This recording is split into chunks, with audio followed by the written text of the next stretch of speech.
G'day and welcome back to another episode of Sensational Maths. Today we're going to be exploring a little bit more network vocabulary. So this is just going to build on the previous lesson where we just went through a few basic bits and pieces of networks. So to get us started, what we're going to have a look at is this little diagram up in the left-hand corner. So this particular network or graph, we talked about these dots here being vertices, and we talked about these lines which connect the vertices together being edges, and then we talked about these little enclosed regions here, here, and here, and of course the outside region as well. We refer to those as faces, and so now we're just going to build on that a little bit more. So specifically when we have two vertices which are connected with an edge, we refer to those vertices as being adjacent vertices. The next bit of terminology we're going to explore here is just multiple edges. So multiple edges occur when you have adjacent vertices that are connected by more than one edge. So in this case, you can see there are two edges which connect these two adjacent vertices together. The next thing we're going to look at is this one down here, which is a loop. That's pretty self-explanatory. And then this bridge here is a name given to any edge which, if it was removed, so if I got my eraser out and I removed this edge here that I'm highlighting, it would form what's called a disconnected graph. And that's because this vertex would no longer be connected to these three vertices at the top by an edge. Okay, so a bridge, if removed, creates a disconnected graph. So now, a disconnected graph, you can see an example down here. We've got these five vertices. It's still a type of graph, but it's a disconnected graph. Okay, if I was to maybe connect these two vertices with an edge, it would then be connected. So obviously then a connected graph is just any graph where all of the vertices are connected by at least one vertex to another vertex so that they are not disconnected in any way. So up the top right-hand corner, I've drawn up like a little local mud map between Bunbury, Dardanup and Boyanup. And because I've given these edges here some weighting, this is now referred to as a weighted graph or network. So the next network or graph underneath is this one here. So this is what we refer to as a directed graph.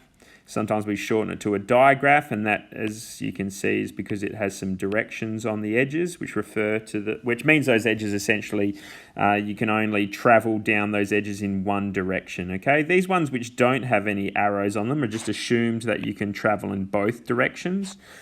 So the next thing we're going to look at is the idea of subgraphs. So if we have this original graph here over on the left, and then we look at this one over here on the right, this graph here, ABC, can be thought of as a subgraph of this original graph. And that's because you can see that those same vertices and those same edges existed in the original graph. So this is a subgraph of this graph here. The same goes for this one here. This is another subgraph of this original graph here. All right, so on the next page, we're now going to take a look at simple graphs. So simple graphs, another name for those is a simple network. They have no directed edges, there's no weighted edges, no loops, and no multiple edges. So on the left-hand side here, we've got a simple graph. The one in the middle here is not simple. The reason for that, of course, is because these two vertices, A and C, are connected by multiple edges, and of course we know that simple graphs cannot contain multiple edges, so this graph here is not simple. Now this graph here on the right hand side is not simple. Now the reason being is that it contains a loop, and of course we know that simple graphs cannot have loops, and this one does, and so therefore it is not simple. On the next page, we're going to have a look at what it means when we refer to complete graphs. So complete graphs are graphs where every vertex is connected to every other vertex by a single edge. A complete graph is often referred to as Kn, where n represents the number of vertices in the graph. So K1, for example, is a complete graph with one vertex. K2 is a complete graph with two vertices. K3, a complete graph with three vertices, and so on. Now you can see that K4, it suddenly starts getting a little bit more complicated because if you have four vertices, you have to make sure you connect each vertex to every other vertex with at least one edge. With only one edge. And you start getting some quite complex sort of graphs once you start increasing the value of n. Now, interestingly enough, complete graphs don't always have to look like these five that I've drawn here. So if I maybe pick up a pen and I show you another way of drawing K4. So we'll draw our four vertices here, 1, 2, 3, and 4. And we just need to make sure that each vertex is connected to every other vertex. So we'll maybe draw that vertex, an edge connecting those two vertices, these two vertices, and then these two vertices. And then I'll move to the top right-hand corner. I'll make sure that that's connected to every other vertex. So this time we'll draw an edge there. We'll then put an edge around the outside. And then, the top right-hand one is now connected to every other vertex. Now we'll move to the bottom right-hand one and make sure that that's connected to every other vertex. So far it's connected to the top two. We just need to draw an edge along this bottom section here to make sure that's connected to the last vertex. And now that you can see that each of the vertices are now connected to every other vertex with an edge, but in this case, you can just simply see that I've redrawn this edge around the outside here. So it still represents the same connections being made between the vertices with these particular edges. It's just been redrawn a different way. So as you can see, K4 doesn't necessarily always have to look like this. Sometimes it can simply be redrawn like that, and that is still a complete graph. The same goes for K5. If I really wanted to, I could draw another version of this one here where some of these edges may be redrawn in a different way. Now, if you're ever asked to calculate the number of edges in any complete graph, given you've been told how many vertices are in the graph, you can use this formula up the top right-hand corner. And of course, you just need to substitute the value for n as the number of vertices that are in the complete graph you've been given. So take 6, for example. How many edges would be in a complete graph with 6 vertices? So you would simply put 6 in up here in the place of n. So 6 times 6 take 1, so 6 times 5 is 30, divided by 2 is 15. So a complete graph with 6 vertices would have 15 edges. Moving on to the next slide, we have here trees. So trees are just a simple connected graph that doesn't contain any cycles. So if it's simple, it means obviously it can't have any multiple edges. It cannot contain any loops. So I guess an easy way to describe it is trees is just simply a graph where all edges are bridges. So on the left-hand side over here, we've got two graphs which have been drawn. These graphs are both trees. Now, you can see on the right-hand side that we've got 3 different graphs which are not trees. And the reason behind that is because either this graph down here, for example, is not a tree because it is disconnected. So it is disconnected. And that's what makes it not a tree. And this one up the very top, this one contains a cycle. Okay, and so that's why it is not a tree. You can see that cycle is this spot up here. Okay, so that is a walk or a path which starts and finishes at the same vertex, which is what makes it a cycle. I'll talk about that more in a little bit. Now this one over here on the right hand side, that one is not a tree as well, because if you hadn't figured it out already, it contains multiple edges.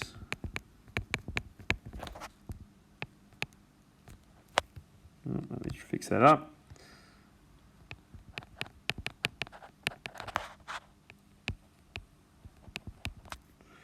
And if you just highlight that there, you can see that they're the multiple edges between those two vertices. On this page, we're going to talk about bipartite graphs. And bipartite graphs are a special type of graph that has two very distinct groups of vertices. So the edges cannot connect vertices in the same group.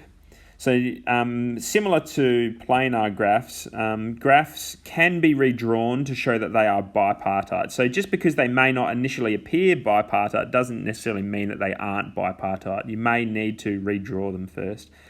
So this graph here on the left, you can see, is clearly bipartite. We've got this group here at the top, and we've got a second group down here at the bottom, and none of the vertices in the same group are connected with an edge. And you can just see that bipartite graphs do have some practical applications. So for example, we might have these three workers, Kev, Sam and Tez.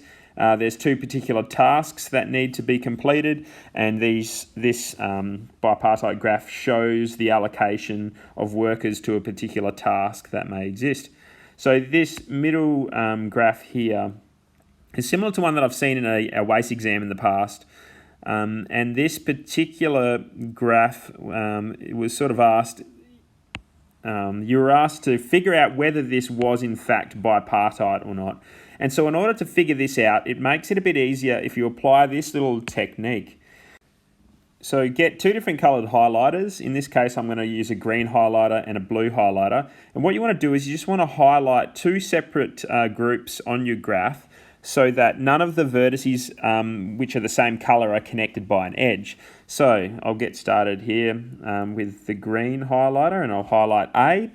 Then what I'm going to do is I'm going to switch to my blue highlighter, and then I'm going to highlight B and D. So the reason I've highlighted those in a different colour is because I don't want to connect the green vertices to any other green vertices. So remember, it's perfectly fine to connect vertices in one group to another group, but they just can't be connected to vertices in the same group. So by the end of this, I should only have green vertices connected directly to blue vertices. So I'm just going to stick with my blue highlighter for now, and I'm just going to move down to this vertex here, E, and I'm just going to highlight that as blue. So again, that's fine because none of the blue vertices are currently connected with an edge. It's only blue connected to green at the moment. So essentially you kind of just end up alternating your way through this graph, making sure that none of your green vertices are connected to another green vertex and none of your blue vertices are connected to a blue vertex. So from there, I'm just going to maybe switch back to blue. I'm just going to highlight that one down there, switch back to green. Let's highlight F. And then the last one I need to highlight is H, and I'll highlight that in green. So you can see, if I just switch my little laser pointer, you can see that this green vertex here, A, is not connected directly to any other vertices that are green. And yeah, the same goes for all of the rest of the green ones. So C is not connected to any other green ones, F is not connected to any other green vertices, and H is not connected to any other green vertices. And if I did the same for the blue, you would see that they are not connected directly by any edges. So now all we need to do is redraw it so you can clearly show that it is bipartite. So I'm just going to grab my black pen now. And so I'm just going to draw 4 vertices for the green group. So across the top. So the green group is made up of A. What was next? Let's just go C, H, and F. And then we'll draw our 4 vertices at the bottom for our blue group. And the blue group was B, D, E, and G. And I'll even highlight those for you just to keep the whole colour coordination thing going. So this was the green group again, and switch to blue. Highlight the blue group along the bottom, and I'll go back and grab my pen. Okay, so now we'll just make sure we connect the vertices with the appropriate edges. So A and D, there was an edge that connected A and D. There was an edge that connected A and B. We'll draw that in. There's an edge that connected A and E. And A and G were not connected with an edge, so I'm not going to draw an edge in there. So now we'll move to C. So C was connected to B with an edge, and C was connected to D with an edge. C was connected to G with an edge, and that's it for C. So now we'll move to H. So H was connected to E with an edge. H was connected to G with an edge. And H was also connected to D with an edge. Now lastly, I'll move over to F, and F was connected to E with an edge. F was connected to B with an edge. And F was connected to G with an edge. Okay, and we're all complete there. So you can see now that, yeah, even though it didn't look like a bipartite graph, or maybe it was hard to see that it was bipartite, by using that little technique and then redrawing it this way, you can clearly see that it is in fact a bipartite graph. So we're going to take a look at this graph here on the right-hand side now, and we're going to figure out whether it is in fact bipartite or not. We'll use the same technique that we've just looked at with the central graph. So we're going to grab two different coloured highlighters. I'm going to grab my green one to get started. I'm just going to highlight this vertex. Then I'm going to swap to my blue and highlight the next vertex along that's connected to that to make sure that they're not in the same group. Then I'll swap back to green, and maybe I'll then alternate this one here to green. And as you can see, now we run into a little bit of a problem. What colour do we highlight W? Do we highlight it green? So if we highlight it green, you can see then we have the issue that we have two green vertices which are connected, which of course we cannot have, because if that's the case, then those two vertices are connected by an edge. And as we know, bipartite graphs cannot contain vertices in the same group. So these two here are going to break that rule. So maybe if we then, of course, change that highlight to blue, we see that we still have that same issue, and that Y and W are connected with that edge, and that means that they would be in the same group. So there is no way to redraw this to show that it's bipartite. So in this case, we would just simply say that this graph here is not bipartite.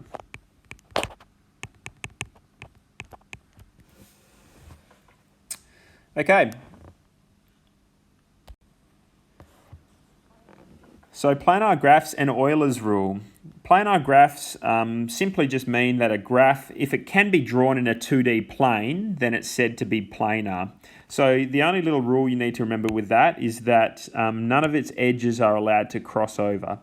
So this one here on the left-hand side, you can clearly see it's planar. None of the edges cross over one another. They only ever intersect at the vertices, which is perfectly fine. Now this one here looks like it's not planar, but it is in fact planar. And the reason why is because if as long as it can be drawn on a 2D plane without any edges crossing over, then it's said to be planar. So this is planar because it can be redrawn. So if we redraw the same vertices with the same edges making the same connections, but this time we redirect this edge here, which connects D and B together, and we sort of redirect that one around the outside, it still shows that same connection being made, but this time you can clearly see that those edges do not cross over any other edges, so it's definitely planar. So this graph here is planar too. So Euler's rule is the next thing we're going to talk about on this particular page. And Euler's rule is simply just used to verify whether a graph is planar or not, because it is only true for planar graphs. Now remember that Euler's rule only works for connected planar graphs, and this is the formula here. It's vertices plus faces subtract edges is equal to 2. Another way of writing that is simply just V plus F. Take E is equal to 2, and you'll find that on your formula sheet that you get for your exam, and it will appear like this. Now, this one over here, we're just going to work through the formula here, substituting in the number of vertices, faces, and edges to show that this graph over here is in fact planar. So we're going to verify that Euler's rule works for this. I'll just switch to my, I'll use red. All right, so we count the vertices. There's 4 vertices. And we then need to add the number of faces. So remember, we've got 1, 2 in the outside as well as 3. And the number of edges, we've got 1, 2, 3, 4, and the loop counts as 1, so that's 5. So 4 plus 3 is 7, take 5 is equal to 2. So in that case, this particular graph on the left satisfies Euler's rule, so it is planar. And of course, we didn't really need the rule to show us that, because we can clearly see that as it is drawn without any edges crossing over, it is planar. Now this one here on the right hand side, we just need be a bit careful when we're counting the faces. And in order to count the faces correctly, we need to first redraw this to show that it's planar. So I'm going to redraw it here on the right hand side. I'm going to make sure I use the same edges that were originally given to me. So we will, in this case, redirect this edge here around the outside. Let me draw that a little better. There we go. And now you can clearly see the faces. So originally in this one here, the mistake people will make is they'll go, yep, that's a face, which it is. And then they'll say, yeah, the outside region is a face, which it is. But then they'll count this particular region here as 2 separate faces. Now, you can clearly see on the right-hand side when I redraw it that is only one face. So don't fall into that trap. Always redraw it to show that it's planar first before you start counting up faces. So we've got 1, 2, 3 faces, not 4. So vertices, again, we've got 4 vertices here, plus we've got 3 faces. Take away the number of edges we had was 1, 2, 3, 4, 5. And I already know that 4 plus 3 is 7, take 5 is 2. So this graph here on the right is in fact planar as well, and we've verified that by using Euler's rule. On this page, we're going to talk about walks. An example of a walk would be this: A, E, D, B. Now, if I grab up my little laser pointer here, this walk took place from here, A to E, and then over to D, then up to B. That's a walk.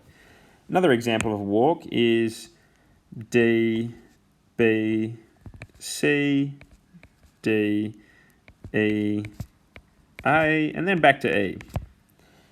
So again, if we follow that, we went from D to B, across to C, down to D, where do we go next? Oh, to E, and then up to A, and then back to E again. So there's no real rule for walks. Walks is just simply you're moving from one vertex to another along edges that exist. So I guess the only rule you don't want to break is just maybe saying that a walk could be E to B, and then to C, and then back to E, because there is no edge that connects E to B, and there's no edge that connects C back to E directly without having to go through D first. All right, so walk, a series of vertices in a graph that are connected by edges. Now, to get more specific, you can talk about a closed walk and an open walk. So a closed walk is just simply when you have a walk that starts and finishes at the same vertex. So an example of that would be A, E, D, B, A. And lastly, an open walk is just a walk that starts and finishes at different vertices. So an example of that might be B, D, C, B, A, E. And so if we follow that, we move from B to D to C, back to B, but this time we move to A and then down to E. And as you can see, we've started and finished at different vertices.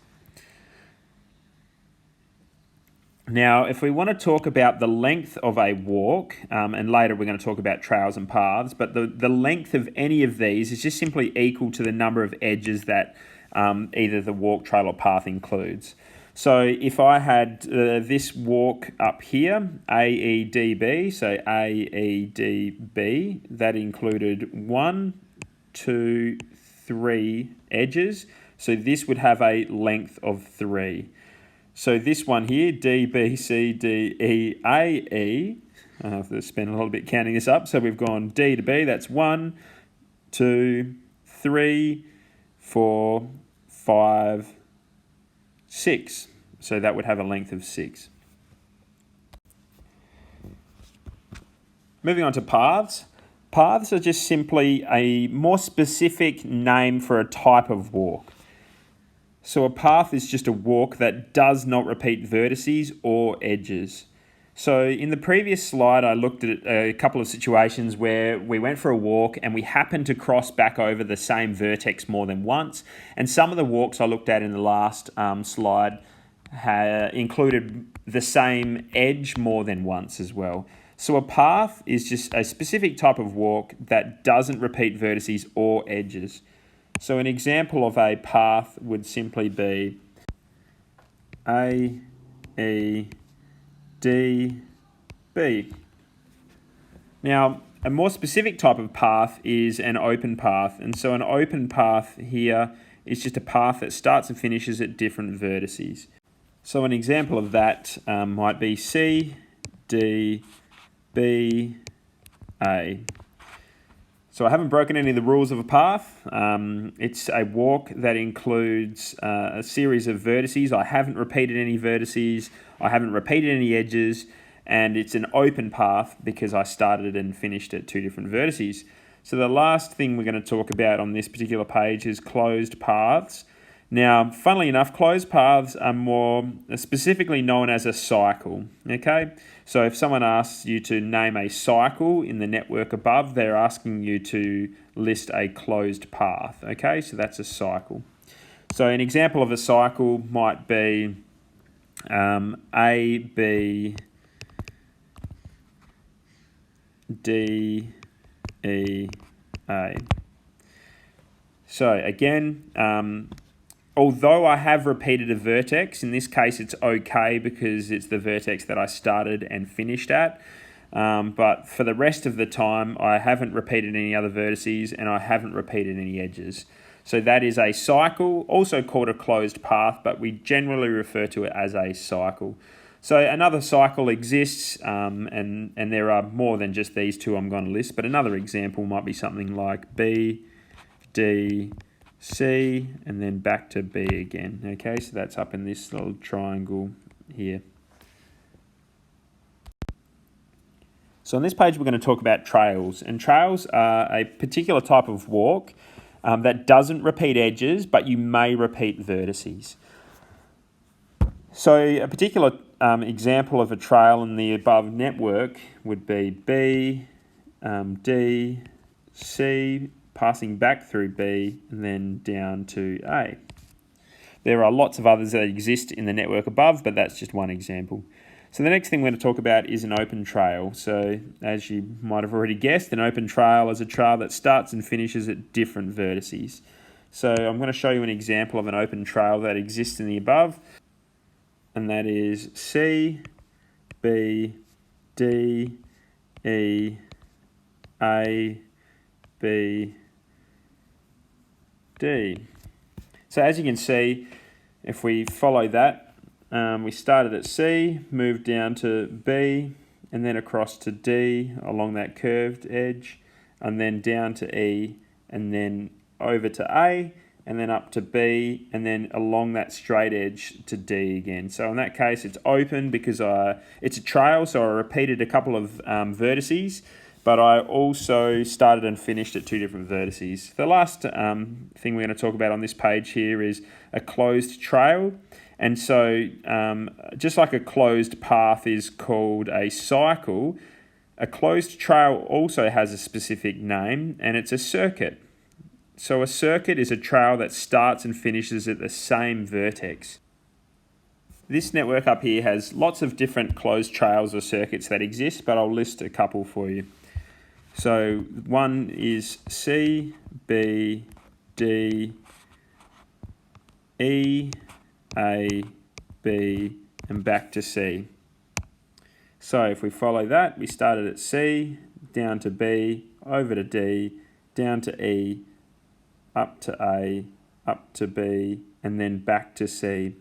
So it's a closed trail or circuit because we started and finished at C. And it's a trail because we did repeat this vertex here, B. Now, that's why we could not name this as a path because we repeated a vertex, but we can call this particular walk a trail because trails are a particular type of walk where as long as you don't repeat edges and you repeat vertices, then that's okay. So now let's look at another example on this page, and we could just simply write A, B, D, E, back to A. And so what you may be thinking is, well, it doesn't really seem like a trail because I didn't repeat any vertices except for the one that I started and finished at. You may be thinking, well, that sounds a bit more like a path. And so this is where it can get a little confusing, is that sometimes trails can also be called a path. And in this case, this last one, A, B, D, E, A, could be considered both a circuit and a cycle because it fits the rules for both a closed trail and it also fits the rules for a closed path. So the next thing I'd like you to do is go get yourself a cup of tea, go get a snack. There was a lot of content delivered over the video. And then once you've done that, you can sit back down, summarise the notes that I've just covered, and then complete exercise 5B and 5C. So those, of course, come out of the AJ Sadler textbook for Mathematics Applications, Unit 3. And I'll see you soon for a new video. Have a good day.